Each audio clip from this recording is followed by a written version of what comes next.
The door slammed behind me with a finality that echoed through my bones. "We don't have a son like you," my father roared. His face twisted in disgust as he hurled my duffel bag onto the rain-soaked porch. I stood there at 23, drenched and shaking, the words "I'm gay" still hanging in the air like smoke after a fire. My mother clutched the doorframe, silent tears running down her cheeks, but she did not step forward. My older brother Derek smirked from the hallway, arms crossed, while my little sister Emily peeked out with wide, confused eyes. It was a stormy night in Riverton, Ohio, a conservative town where everyone knew everyone and secrets never stayed buried long. I had come out to them that evening after months of dread, hoping for understanding, but instead I got exile. I grabbed my bag and started walking down the street, the rain mixing with the tears I refused to let fall. My phone was dead, my bank account nearly empty from college loans, and the only place I could think of was Grandma Eleanor's house on the edge of town. She was my mother's mother, 78 years old, widowed for a decade, and the one person who had always made me feel seen. I knocked on her door at midnight, soaked to the bone. When she opened it, her eyes widened in concern. "Ethan, child, what happened?" she asked, pulling me inside without waiting for an answer. She wrapped me in a thick towel and made hot cocoa like she did when I was little. That night, as I told her everything between sobs, she held my hand and said the words that saved me. "This is your home now. No one will throw you out again." The next weeks blurred into a new rhythm. Grandma's house was a modest two-story with creaky floors and walls covered in family photos I was now afraid to look at. She insisted I stay in the guest room upstairs, the one with the big window overlooking her garden. "You've got your whole life ahead, Ethan," she told me over breakfast. "Being who you are isn't a sin. It's a gift."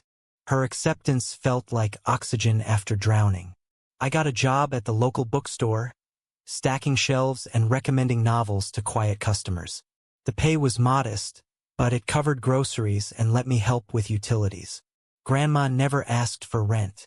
Instead, she shared stories of her own youth, how she had defied her parents to marry Grandpa, how love sometimes meant standing alone. But the peace was fragile. My family did not let go easily. 2 weeks after I moved in, my mother showed up at the door while Grandma was at her bridge club. "Ethan, come home," she pleaded, her voice cracking. "Your father is sorry. We can fix this. There's a church counselor who helps with these things." I stared at her, the woman who had baked cookies for my birthdays but now saw me as broken. "Mom, I'm not sick," I said quietly. "This is who I am." She left in tears, but the damage was done. That evening, Grandma found me sitting on the porch steps. "They'll come around or they won't," she said, sitting beside me. "But you don't owe them your happiness." Her words planted the first seed of strength in me, though doubt still gnawed at my insides. Was I selfish for choosing myself? Would God really turn away from me like my father said? Life slowly found its footing. I started volunteering at the community center, where I met other young people navigating their identities. The work kept my mind busy, and Grandma's steady presence became my anchor. She taught me to cook her famous meatloaf and listened without judgment when I talked about the loneliness that crept in at night. One afternoon, while sorting old photo albums, she pulled out a picture of herself as a young woman. "I had dreams too, you know," she said. "But I learned that family isn't always blood. Sometimes it's the people who choose you." Her eyes held a quiet wisdom that made me believe, for the first time, that I might survive this. Yet the internal storm raged on. Every time the phone rang with an unrecognized number, my heart jumped, wondering if it was Derek calling to threaten me or my father demanding I repent. Nights were the hardest. I lay awake replaying the moment my father said those words, feeling the rejection like a physical wound. Grandma noticed my restlessness and suggested I join a support group in the nearby city. "It might help to talk to folks who understand," she encouraged. I went reluctantly, but the circle of strangers sharing similar pain opened something in me. For the first time, I spoke aloud about the shame I carried, the fear that I had ruined my family forever. The facilitator nodded gently. You didn't ruin anything, Ethan. They made their choice. By the end of the first month, I had settled into a fragile routine. Work, grandma's garden, quiet evenings reading. But the tension with my family simmered. Derek drove by the house once, slowing down to glare at me through the window. I told Grandma, and she simply locked the doors tighter. Let them rage, she said. We've got each other. Her love was unconditional, a lifeline that kept me from sinking completely. Still, deep down, I wondered how long this sanctuary could last. The world outside was not kind to boys like me in towns like Riverton, and my family's anger felt like a gathering storm on the horizon. Word count approximate 10-20. Grandma's encouragement led me to the support group regularly, and there I met Noah. He was 25, with kind brown eyes and a calm presence that made the room feel safer. He worked as a graphic designer from home and had been out since high school. His family in Columbus had struggled at first but eventually accepted him. It took time, he told me over coffee after one meeting. But they came around because they saw I was still their son. His story gave me hope, though mine felt miles away.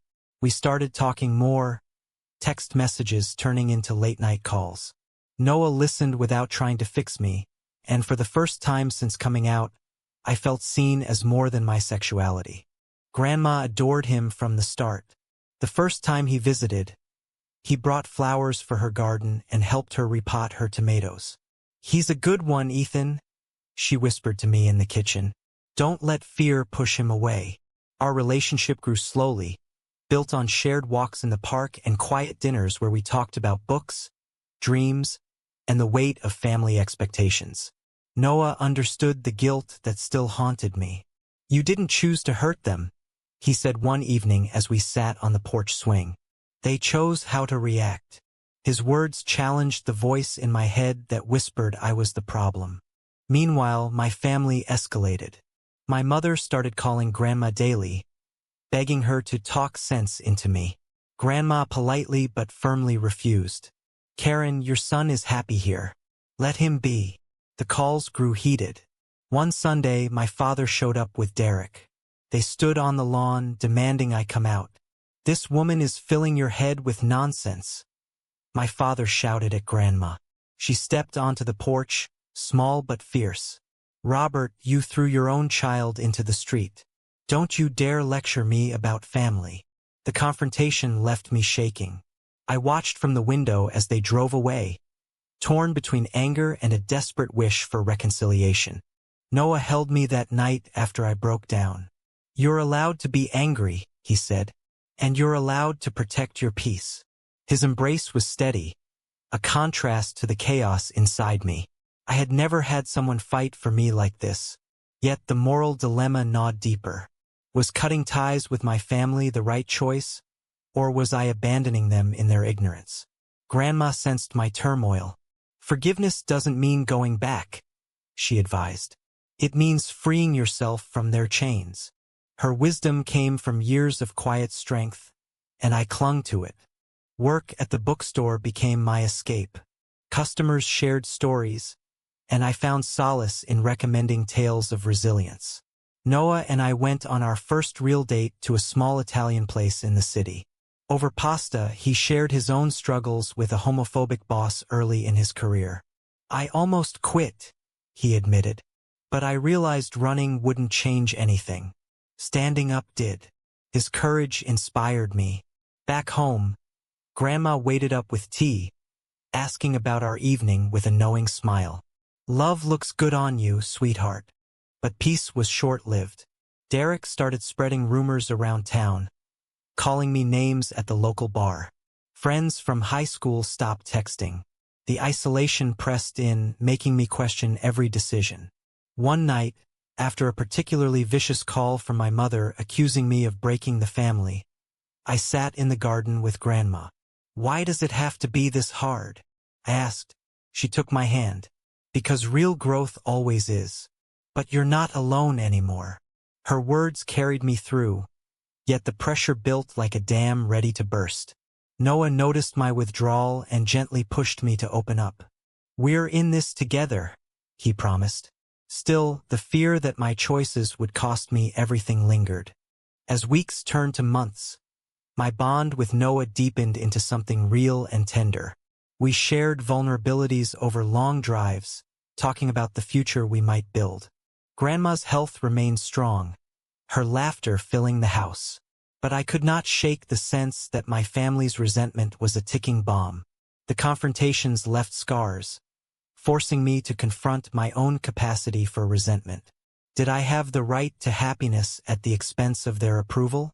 The question haunted my quiet moments, even as Noah's love and Grandma's support gave me the courage to keep moving forward. Word count approximate 980. Grandma's garden became our sanctuary that summer. Noah helped her plant new roses while I watched, marveling at how easily he fit into this fragile new life. Their easy banter eased the constant knot in my chest. Yet inside, the conflicts multiplied. My sister Emily started texting me secretly, torn between loyalty to our parents and missing her brother. "Dad says terrible things about you," she wrote one night, "but I don't believe them." Her messages brought both joy and pain, reminding me of the family I had lost. The pressure peaked when my father called Grandma directly, threatening to involve a lawyer if she did not return me. "He's brainwashed you," he accused. Grandma hung up calmly, but I saw the worry in her eyes afterward. "He's all talk," she assured me. Still, the threat stirred old fears. Noah suggested we document everything just in case. "Protecting yourself isn't betrayal," he said during one of our evening walks. His practicality grounded me, but the moral weight of potentially going against my own blood felt crushing. Grandma's health began showing cracks that fall. She tired more easily, and a persistent cough worried me. Doctors diagnosed early-stage heart issues, manageable with medication and rest. "I'm not going anywhere yet," she joked, but the news shook me. Noah stayed over more often, helping with chores so she could rest. His presence became a lifeline as I grappled with the terror of losing her. "What if she dies and I'm left with nothing?" I confessed to him one night. He pulled me close. "You'll have me, and the strength she gave you." Family interference intensified. Derek showed up drunk one evening, pounding on the door and yelling slurs. Neighbors called the police, but the incident left Grandma shaken. I confronted him the next day at his job, my voice steady despite the fear. "Stay away from her," I warned. He laughed bitterly. "You're the one destroying everything." The exchange highlighted the deep rift, forcing me to face how my truth had fractured us all. Was my authenticity worth this destruction? Noah and I grew closer through the crisis. We shared our first "I love you" under the stars in Grandma's backyard. The moment felt pure and healing, a counter to the hatred surrounding us. Grandma beamed when we told her, squeezing our hands. "Hold on to that love," she said. "It's stronger than any prejudice." Her blessing meant the world, yet the internal battle raged. I questioned if pursuing this relationship was selfish while my family suffered. As winter approached, Grandma's condition stabilized, but the emotional toll mounted. I started therapy through the support group, unpacking layers of shame and anger. The therapist helped me see that my choices were not causing their pain. Their refusal to accept me was. Still, the guilt persisted. Noah encouraged small steps toward boundaries. "You can love them from afar," he said. The advice felt right but painful. One evening, over Grandma's famous pot roast, the three of us talked about the future. She spoke of updating her will, ensuring the house would be mine. "This place has always been for love," she said softly. Her words carried quiet defiance against the family storm. Noah and I exchanged glances, the weight of her trust settling warmly. Yet as snow began to fall, I sensed the calm was temporary. The accumulating tensions with my family, Grandma's health, and my growing love for Noah created a perfect storm. Every decision carried consequences I was only beginning to understand. Word count approximate 990. Grandma passed peacefully in her sleep 2 days after Christmas. The call from the nurse shattered the fragile peace we had built. I sat by her bedside for hours, holding her hand as the reality sank in. Noah stayed with me, his quiet strength the only thing keeping me from falling apart.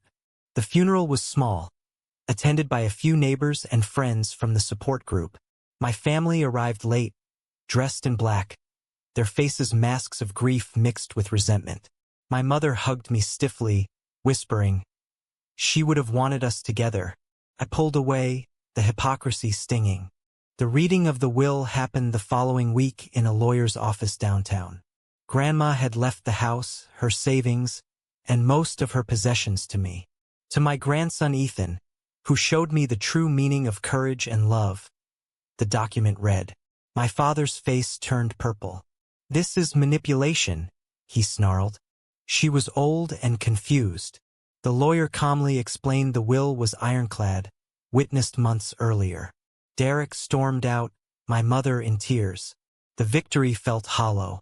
I had gained a home but lost the last illusion of family unity.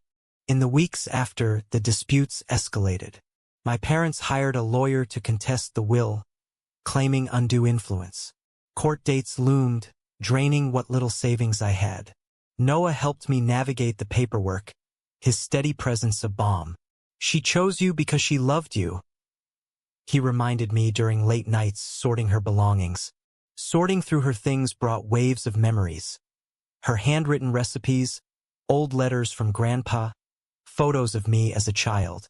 Each item carried the scent of her unconditional love, now tainted by the legal battle. The strain tested my relationship with Noah. He wanted me to fight harder to expose the harassment. I hesitated, still clinging to a thread of hope for reconciliation. "They're still my family," I argued one night. "Maybe time will heal this." Noah's frustration showed. "They burned that bridge, Ethan. You can't keep paying for their hate." The disagreement highlighted our different approaches to pain, forcing me to examine my own patterns of people-pleasing. Neighbors whispered about the family drama. Some offered support, others avoided me. The isolation deepened my internal conflict. Had I caused this by accepting Grandma's gift? Or was their greed the true culprit? Therapy sessions became crucial, helping me untangle the guilt from the grief. One session, I broke down realizing how Grandma's acceptance had modeled the self-worth my parents never gave. The court battle dragged on. My father testified that I had isolated Grandma, painting me as calculating. The lies hurt more than the loss of money. Noah sat beside me in court, his hand in mine a silent vow. After one particularly brutal hearing, we drove to the house in silence. "I don't know how much more I can take," I admitted. He kissed my forehead. "You're stronger than you know." As spring arrived, the house felt both comforting and empty. I kept Grandma's garden alive, tending the roses she loved. The legal fees mounted, forcing me to pick up extra shifts at the bookstore. Noah suggested moving in fully to share costs and support. The idea brought comfort, yet I worried it would fuel more family accusations. Every choice felt like walking a tightrope between loyalty to the past and building a future. The awakening was slow. I was learning that protecting my peace sometimes meant letting go of people who refused to grow. Word count approximate 1010. The inheritance dispute turned uglier as summer heated up. My brother Derek began driving past the house daily, sometimes slowing to shout insults. One afternoon, he confronted me in the driveway. "You stole what was ours," he accused, his breath heavy with beer. "Grandma never would have left it to you if you hadn't tricked her." I stood my ground, heart pounding. "She left it to me because she loved me. Something you clearly don't understand." He shoved me before storming off, the physical threat escalating the fear. Noah pushed for a restraining order. "This isn't sustainable," he argued. We filed the paperwork, But the process was slow and public, drawing more town gossip. The stress strained our relationship further. Noah wanted decisive action. I still hoped for a miracle reconciliation. During one heated discussion, he said, "Your hesitation is costing us both." The words stung because they were true. My indecision was a choice, and it was hurting the man I loved. Grandma's house needed repairs after a harsh winter. I poured what little money I had into fixing the roof, seeing it as honoring her legacy. But the legal bills kept coming. One evening, sorting through her old letters, I found one addressed to me, written months before her death.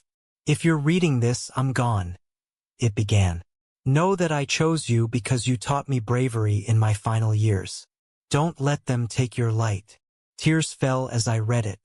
Her words gave me the resolve I needed. I decided to countersue for harassment. The move shocked my family. My mother called, pleading, "Ethan, stop this. We're still your blood." Her voice cracked with genuine pain. For a moment I wavered. "Mom, blood doesn't give you the right to destroy me," I replied quietly. Hanging up felt like severing the last tie, a decision heavy with moral weight. Was justice revenge, or was it necessary protection? Noah and I grew stronger through the fight. He moved in officially, and we began making the house our own with small changes. Evenings were spent planning a future beyond Rivwharton, perhaps moving to a bigger city where acceptance was easier. Yet the threats continued. Anonymous notes appeared in the mailbox, warning me to drop the case. The tension built daily, my sleep fractured by nightmares of losing everything again. The climax approached one humid July night. I returned from work to find the back door ajar. Nothing was stolen, but the violation left me rattled. Noah called the police, who took a report but could prove nothing. That night, as we lay awake, he held me tight. "We can't keep living like this." His words echoed my own fears. The constant battles had forced a reckoning. I had to choose between endless conflict or forging a new path. The price of each option was painfully clear. The next morning brought the breaking point. A lawyer's letter arrived stating my family was escalating the case with new evidence of coercion. Exhausted and angry, I made the call to my father. "Leave us alone," I said firmly, "or this ends in court for good." His response was cold silence followed by a click. The line went dead, mirroring the death of any remaining hope. Noah kissed my temple. "You did the right thing." But doubt lingered. Had I become as unforgiving as them? The internal war reached its peak as external pressures mounted toward an inevitable explosion. Word count approximate 970. The fire started just after midnight. I woke to the acrid smell of smoke and Noah shaking me urgently. "Ethan, the house is burning." Flames licked the back porch where Grandma's garden tools once sat. We barely escaped, grabbing what we could as sirens wailed in the distance. Neighbors gathered as the volunteer fire department arrived too late to save much. The house Grandma left me, the sanctuary that had saved me, was reduced to charred ruins by morning. Investigators ruled it arson. Accelerant traces and a broken window pointed to deliberate destruction. My family denied involvement, but Derek's truck had been seen nearby earlier that evening. Police questioned him, but without solid proof, charges stalled. The betrayal cut deeper than any rejection. My father stood at the property line the next day, surveying the wreckage with what looked like grim satisfaction. "Maybe now you'll come to your senses," he muttered before leaving. Noah and I stayed with a friend from the support group while insurance claims dragged. The loss of Grandma's belongings, her letters, the photos, felt like losing her all over again. Grief mixed with rage. In therapy, I confronted the full weight of the choices made. "I chose myself," I told the counselor. "And this is the price." She nodded. "The price of their prejudice, not yours." Noah suggested we leave Rivwharton for good. "There's nothing left here but pain," he said one night in our temporary room. I resisted at first, clinging to the idea of justice. We attended a town meeting where I spoke publicly about the harassment and suspected arson. The room was divided, some offering sympathy, others averting eyes. The confrontation empowered me but exhausted the last reserves of hope for change in this town. Weeks later, with insurance money pending, we packed what survived and drove to Columbus. Noah's family welcomed us cautiously at first, but their gradual warmth healed something in me. I found work at a larger bookstore, and Noah's design business grew. The distance brought clarity. I dropped the remaining legal fights, choosing peace over prolonged war. The decision brought both relief and lingering questions about forgiveness. One quiet evening in our new apartment, I looked at a single surviving photo of Grandma that we had salvaged. Her smile reminded me of the love that started it all. Noah wrapped his arms around me. She'd be proud of how far you've come. The journey from rejection to rebirth had cost everything, yet it forged a stronger version of myself. The betrayals, the losses, the hard choices had taught me that family is chosen, not inherited. In the end, standing amid the ashes of the past, I had to ask myself the question that still echoes. Was walking away from my blood family after their ultimate betrayal the right decision? Or should I have fought for reconciliation despite the irreversible damage they caused?